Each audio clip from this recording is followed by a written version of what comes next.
Hey everybody, how's it going? I flew in from France yesterday, so I just want you guys to know that the time zone's in my favor, so I'm totally fucking charged up right now. I was super excited to come here because I do as much public speaking as I can possibly do, and it's always focused on different aspects of my career or media or social media or technology or filmmaking or what have you. But the reason why I was so excited about HustleCon is because it's just about the hustle. And the hustle is my favorite thing to talk about, and I never really get to indulge in it.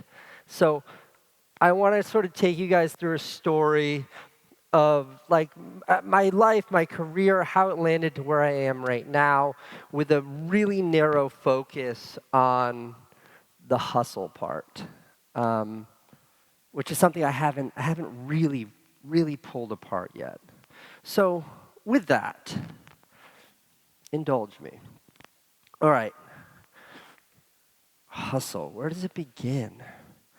Well, I think if I go all the way back, I never really understood the hustle until I found something that was worth hustling for. And what I mean by that is, in high school, literally, this was my goal when I was in high school, and I would say this like out loud. I'd like tell this to my guidance counselors. When I was in high school, my goal was to maintain a straight D plus C minus average, which was the bare minimum to graduate. And when my guidance counselor would ask me that freshman year, and I explained that as frankly as I just explained it to you, and she'd be like, "That's terrible," and I'd be like, "Not really into it, but I'm here, so just give me the diploma so I can get past this." Because I didn't care. And I never did. I never got that C minus D plus diploma. I ended up dropping out when I was 15 years old. I dropped out of high school. And I say that not to glorify dropping out of school. My kid Owen is a sophomore in college this year, and he's a sophomore because he wants to be, and he's a sophomore because he has to be. But for me, it was a very different situation. Like, I had run away from home. My girlfriend was pregnant. We were like living in a trailer park. Had I had the option to finish school, I would have finished school. But I didn't. But then I started working. And work then was very different from work now. And work then was tough. And I spent between 45 and 60 hours a week, which is how much time I spent working. I spent 45 to 60 hours a week doing something I hated.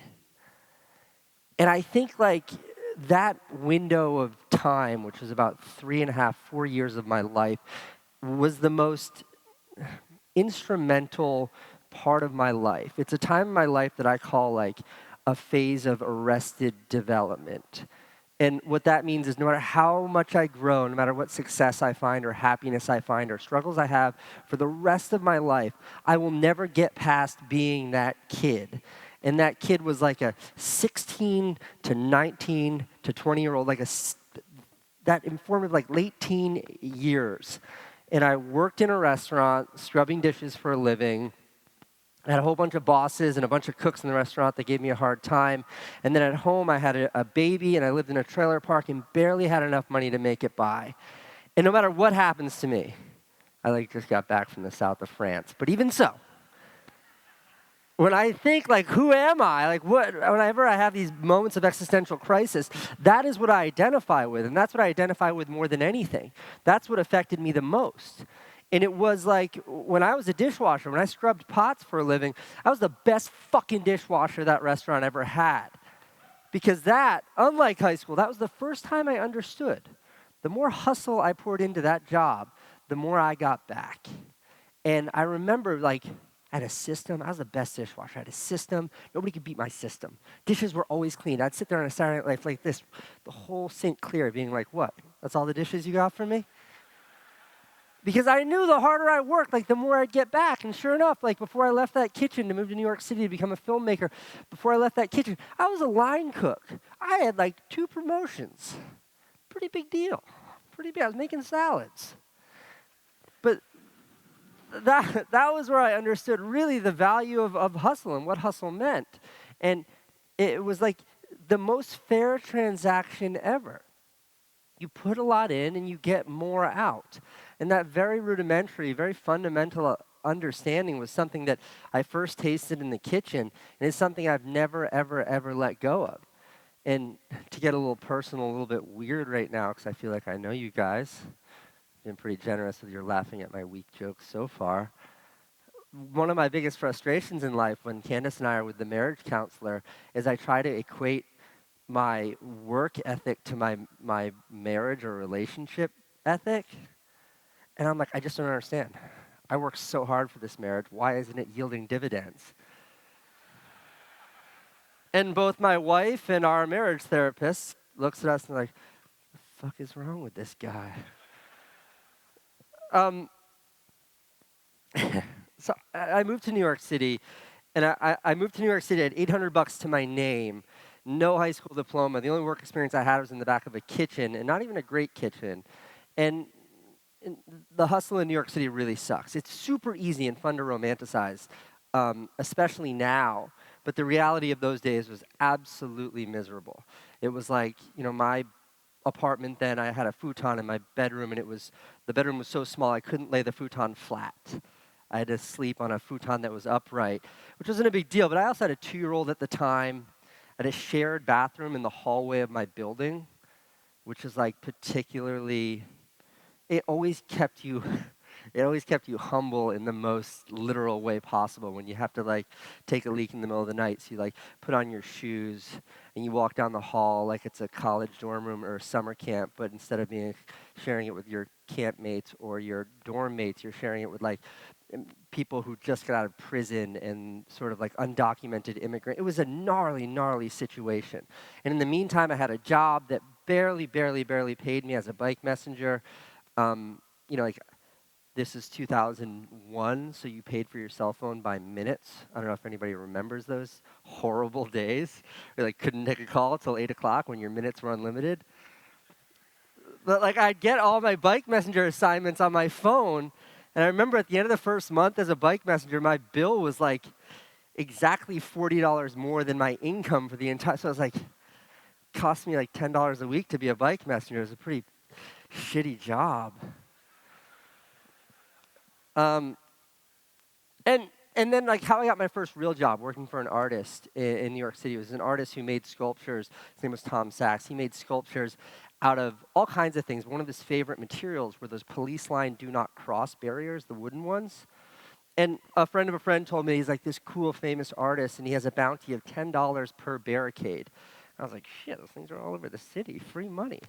So the next day I wheeled into his office, like 25 of them. And he offered, he was like, you want a job? And I was like, yeah, that's exactly what I want is a job. And I started working for him, and that was tough as well. It was a super, super challenging job where I was kind of a nobody. I got paid $10 an hour to work in a warehouse and cut cardboard squares out of slightly larger cardboard squares. Not a super challenging job, but a lot of work. But the hustle really began there, because I was able to look around in New York City, this foreign place, and all I saw were people who were really doing everything they could to chase down what it was they wanted. The magic of New York City is that no one, at least no one I'm exposed to, lives in lower Manhattan because they have to. It's only people who live there because they want to. And they pour that want into their hustle, because otherwise you just get chased out of that. It's so hard there. There's no relaxation. There's no comfortable life you can have in New York City doing something you don't really love. You're either chasing after it or you're leaving it. And it was after I started working for him that I was able to feel that for the first time.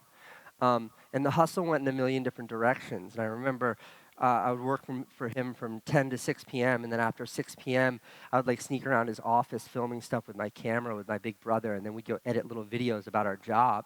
And then one day he kind of accidentally saw those videos. And he was like, you made these? And we were like, yeah. And he was like, I thought I was about to be fired. He was like, this is all I want you doing from now on is making these videos. I was like, oh, okay. So, cool. Sounds great. Really good at making videos. And that ultimately led to one of his art collectors, a very fancy, very like distinguished looking guy who like kind of person you make eye contact at and look away because you don't want him to see you because you're scared. And this guy saw the videos, and he was like, hey, will you make a birthday video for my husband? And I was like, birthday videos are my specialty. And funny you should ask. Because I'm looking at this guy, and I'm like, I don't know what birthday videos mean to him, but whatever he wants, I'm sure I can do it well.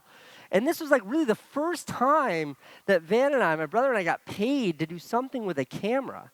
I mean, working for the artists, we were getting $10 an hour to make little silly videos. We didn't really understand what they could have been or what they were, but this was like a real transaction. He was like, how much money? And I was like, well, let me get back to you on that. And then we were like, oh, what the fuck do we charge this guy? In any event, when we were like, yeah, let's make the birthday video, he was like, here's a list of people that we want to have in the video wishing Freddie, my husband, a happy birthday. And the first was like, former President Bill Clinton. And I was like, okay, it's going to be a birthday video. Just a quick digression. There were like 20 people of very serious stature in that. I mean, like heads of companies. His husband, Fred Hochberg, was a huge politician, was in the Clinton administration, was in the Obama administration. Huge, big deal of a guy. I didn't know that then. I know that now. Freddie's a friend of mine. But when we went to interview the president, Bill Clinton, I had a really funny joke that I was excited about having the president deliver. And we went in there, and it's like, I mean, I look like a bum now. You should have seen what I looked like back then when I was an actual bum. And I just remember Secret Service being like, talking to the handler, being like, yeah, but we can't let these fucking guys in here. Who are these people? And we finally get let in, and we like sit down in the conference room, and the woman comes in, and she's like, okay, the president will be right out. This is going to be 30 seconds, and this is what he's going to say, and that's it. And I was like, I had this joke. And she's like, ah. So we waited, and like 5 minutes, 10 minutes went by, and then left us alone in that room. And I'm looking at the teleprompter setup, and I'm like, God, this is such a lame shot. I start messing with the teleprompter, and I realize it's just kind of like a Microsoft Word, like text document kind of thing.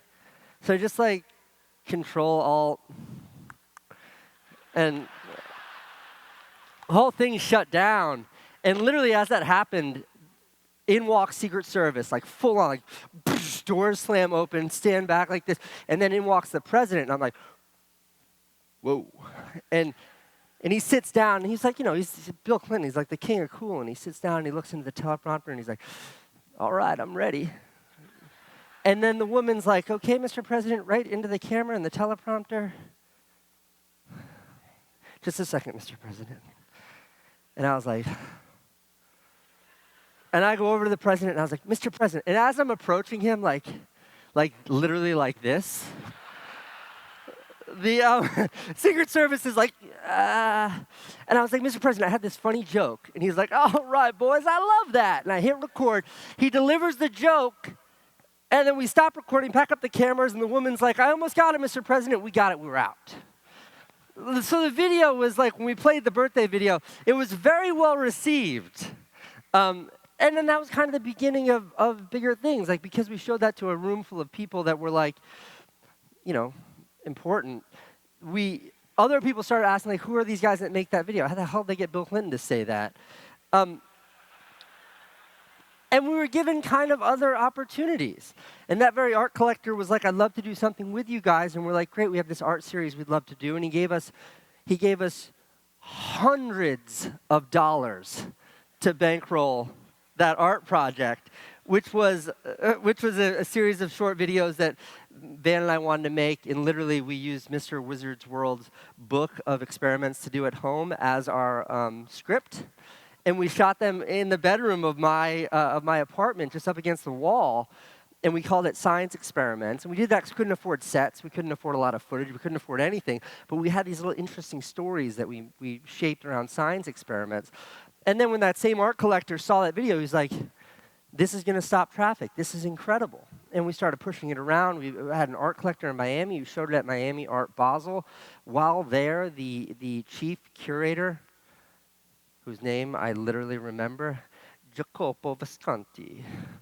He saw that. He was the chief curator of the Sao Paulo Biennial, the biggest art show in Brazil, the national art show of Brazil.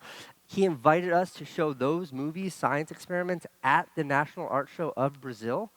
I was like 23 at the time, and I was like, was a huge honor. And all of a sudden, my brother Van and I are sort of catapulted out as like fine artists all of a sudden. Funny story, on our way to the Sao Paulo Biennial, we were stuck in traffic because there was this gigantic traffic jam to get to that art show. I know it's a bit of a reach, but when the guy told us that our movies would stop traffic in some version of that, well, we were stuck in traffic trying to go see our movie, so it kind of counts. And all of a sudden, like, we got back to New York, and it's like, this is where the hustle comes in. It was like, whoa, I'm this huge deal. I'm the youngest invited artist ever to go to this national art show in Brazil on this gigantic, like, I wore a suit. I was special. And I get back to New York City, and it's like, oh, my rent is $1,100 a month. I still can't quite figure out how to make that. I still have a day job, so I can't do.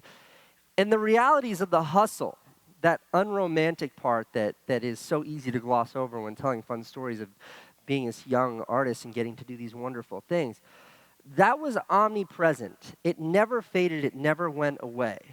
I still struggled every week to come up with $110, which is how much a round-trip train ticket cost to Connecticut, where my kid Owen was going to school, and I would like stay in the attic of my dad's coffee shop there, an attic that was so unfinished I stapled tablecloths to like the beams in there to sort of make it feel like a room for the kid and me, and we slept in the same bed. Those are the two sides of the very same coin. Literally one week I'm in Sao Paulo and like being celebrated on this big deal and giving interviews and doing all this, and then the very next week I'm asleep in the attic of a coffee shop with a baby. And that's like, to me, there was that is the struggle, that is the hustle, that is the looking at that and saying, well, what are the priorities here? What do I want here? And to talk more generally about the idea of hustling, it's like, I'm super old now, I'm 36. Some people laugh and everybody else like, damn. But there's a few isms or a few truths that I've learned, and it's like, the beauty of hustle, the beauty of work, is it will truly like never let you down. And I always say the guaranteed recipe for success is to dedicate your entire life to something. And you will say, one of two things will happen. It's absolute. This is objective. This is not an opinion. You will either achieve that something or you will have died trying. And either one of those, they're kind of the same thing. I mean, obviously, one's slightly better than the other. But it's a guaranteed path to ensuring a kind of focus on what you want. And, one of my favorite movies is a documentary about a rock band called Anvil. And I've talked about this in the vlog before. And actually, the band got in touch with me after making that, which is pretty awesome. But this story, and I'm digressing now, but this story is a much better example of what the hustle and the commitment means than my own story. But in the movie, they're like this rock band that almost made it, big hair band, almost made it in the 80s, but they never actually made it. And then they show them now, and these guys are living in Canada. The lead singer delivers trays of food to grammar schools, like a really 4 a.m. to 7 a.m. kind of job, barely makes enough money to eat. He's this 55-year-old kind of haggard-looking guy who still every weekend puts on like his leather like chaps, like rockers in the 80s, and goes and plays in a bar to like 6 people, 5 people, the kind of thing where it's like you cringe watching this because you feel so bad for this guy. And they interview him, and he's like, I won't give up my dream. He's like, I'm a rock star, and I'm going to figure this out. And you watch it, and you're like, there's no way on planet Earth that this guy's ever going to make it. No one will ever want to watch a haggard, old, dead broke guy in his 50s who's all wrinkled, who's singing music that hasn't been hip for 30 years. No one will ever, there's no path to success for this guy. His family shuns him. Everybody shuts him down, but he refuses to give up on this dream. That's his dream. He refuses to give up. And then what happens? This movie comes out. Fucking great movie. Like, wins all the awards and everything. And because this movie is so huge, the demand to see his band play goes through the roof. And all of a sudden, he's now selling out shows all around the world because of a movie about how he wouldn't let go of his dream. Like how something like that could happen, but it is a testament to what never giving up means. So back to 2006, which is about where I'm at. I was given an opportunity by an entrepreneur named Tom Scott. He's an entrepreneur who started a juice company and sold that. He started a TV network, and now he's running this whole other thing. He's a serial entrepreneur. He's one of the very few people in this world that I would refer to in genuine sincerity as a mentor of mine. And I met him, and I was young, and he loved what my brother Van and I did, and we did some fun things for his little TV network. And he gave us a big opportunity, and he said, let's do something big. And that something big ended up manifesting as the HBO show my brother Van and I did. And that was, the experience of making that was amazing. But the experience of selling that to HBO was an even more amazing experience. I was 28 at the time. We sold it to HBO for over $2 million. It was this huge achievement. There was like a thing in Variety about HBO buying our show. I made it. I had made it. I was a big fucking deal. Like my home newspaper wrote about it, and my teachers in high school had to read about it. I had made it. Don't applaud that, because this is the story of what happens when you let go of that hustle. And they bought the show in 2008, and for the first time ever, I kind of took a big step back. I was like, okay, well, I've got money now. I've got success. I've got everything I need now. And it was the first time ever that I sort of leaned back. And I leaned back because I didn't have to. I didn't have to pay rent on my trailer anymore. Like, I was good. And I just chilled out. And I have to say, like, those couple of years were the most depressing time in my entire life. 2008, 2010, I didn't make anything. I didn't do anything. The HBO show was caught up in all kinds of bureaucracy. It took 2 years for that to be put on the air. And when that show was on the air, there was this moment, this vivid, visceral moment for me in 2010. And it was the same week that I was in Los Angeles, and the movie that I had produced, the feature film that I had produced, won an Independent Spirit Award. And when it was like on stage on TV receiving this award, and my parents saw it, and at the same time I had an HBO show that was premiering every Friday night on HBO. It was the pinnacle of what I had thought was success. And I was miserable. I was miserable because instead of hustling, instead of fighting, instead of chasing down what it was that I was into, I was sort of basking in the sunlight. I was like taking a warm shower, and the water running over me was like, look what I did. So I did it. I'm good. And I was miserable. I was miserable. I had lost touch of what it was that I was so passionate about. I lost touch of what the hustle was about for me. And that was when I kind of stopped everything. That was when I went back to the drawing board. And that was when I decided to start really focusing on YouTube. YouTube, to me at the time, was the most pure form of hustle. I was a guy who liked to share ideas and perspectives using moving images, using video. And YouTube ensured it wasn't about the politics of HBO and that article in Variety. It was certainly not about standing on a stage and winning an award among big-time celebrities. It wasn't about telling my parents and my teachers in high school, look what I did. It was just about me busting my ass for the craft where nobody was watching, nobody was paying attention, nobody was making me do that. Only I chose to click upload. And that, to me, was sort of the phase 2. The 2.0 of my career was when I really invested myself in YouTube. And that led me to all kinds of places. 3 years later, and 150 million views on YouTube later, I'd carved out a career for myself that wasn't the career I built with my brother. It wasn't the career from YouTube. It wasn't the career from HBO, rather. It wasn't a career in feature films. It was something that was mine, and it was based purely on that hustle, which meant the world to me. And around that time, 2013, is when I was invited to go to MIT. It was a fellowship that was a joint program between the Rockefeller Foundation that paid for it, the Massachusetts Institute of Technology Media Lab, which put it on, which sponsored it, and then the Sundance Institute, which sort of chose candidates for it. And they chose me. And I remember at the time, thinking what going to MIT would mean for me as a high school dropout. And I needed that just so my dad would have something else to talk about. But it also meant shutting down my company. It also meant dropping everything and moving to Cambridge, leaving a wife who was new and pregnant. And it was a gigantic risk. But this was sort of, in success, I think the first major crossroads for me. And it forced me to reset. It forced me to go back to that, like, what is it that I want? What am I willing to do to chase down what it is that excites me in life? And I did it, and I dropped everything, and I shut down my company and took big risk and went back to school. And I spent a semester at MIT working out of the media lab. And when I left there with this big, fat, new understanding, which is what happens in the world of technology. I'd only ever understood media. And it was because of that that I was like, fuck it, I'm starting a tech company, I can do this. I've never written a line of code in my life, but I think I've got some good ideas, and I can find people who can write code. And that was Beam. And, Beam for me was the greatest departure, because it was the only thing that had not even a semblance of a relationship to what I'd been doing and building my entire career around. It was purely about technology. It wasn't about media and leaning into personalities and the other facets that I would say describe my career in media. And I think the more interesting part about Beam, the part that I've talked about a lot less, is what happened a year and a half into Beam. We raised several $1 million. We had a big team.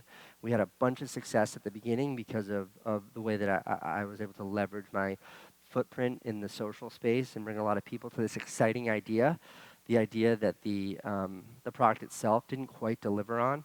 But a year and a half in, we were just about out of money. We weren't growing at a rate where it made it easy for us to raise money, and it was sort of like, what now? What do you do now?